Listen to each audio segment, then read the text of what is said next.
This video is brought to you by volunteeraudio.com, your #1 source for all things Harley Davidson audio. From individual radios, speakers, and amps to complete plug-and-play amp and speaker systems, we've got you covered. And once you've ordered your package from Volunteer Audio, it includes lifetime tech support.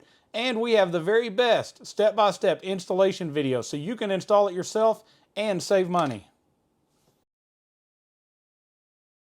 All right, with the beginning of any build, we want to make sure we get our bike ready to work on. So I've already got it leveled up on part of my Let's Roll jack system, so it's up here and it's good and level and we're not on the kickstand. We also have already installed a fender protector on the front fender. So after we remove the fairing, if we were to drop a tool or something we're working with, we don't want it to damage or dent that fender. Now we have gas tank covers as well, but when we get to that point, we're just going to pull the gas tank because we're running bigger power and ground back to install our amp. Let's start with our fairing and how to remove it first. On this particular bike, the hardware across the front of the windshield has been changed out to Phillips screws. Factory, it would have been a T25 or T27 Torx. We're also going to have some inner fairing bolts as well. They're going to be T25. There's going to be one up here that's easy to see and another one down in the fork area down below. We'll get those removed. Let's start with the ones on the inner fairing. All right, so we'll start with this one right here to the right of the speaker. Just going to remove this screw all the way out. All these we can take out because our windshield screws are still holding everything in place. Now if we get down here, you look up in, we find we're missing the screw that normally would be in here. This is quite often when you've got a bike of this age, people have worked on it before and put a different radio in. Sometimes they forget to put screws in. But there's normally another one just like this, right up in here, another T25. So we'll put one in at the end and make sure this is fully put back together. Let's move to the other side.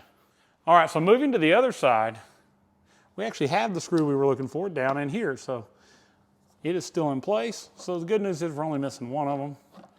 We'll get another one to put back in that other location. As you see, just like the one on the other side, we'll go ahead and remove the one to the left of the speaker. All right, let's remove our Phillips screws on the outside of our windshield. I always do the outside two first. So we'll get the one here on the right side of the bike. Get the one here on the left side.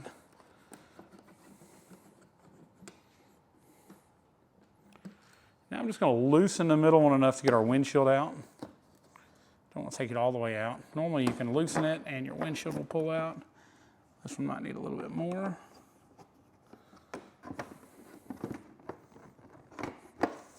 We're going to leave this one in. Normally, you can just loosen it and it'll slide out because it's got a big enough gap. This particular one doesn't. So holding pressure on the fairing, I'm going to fully remove this screw. Make sure it doesn't fall off. Go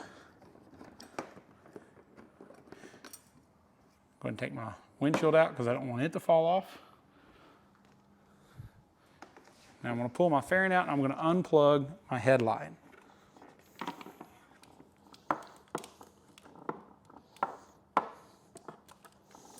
I'm going to set our fairing to the side.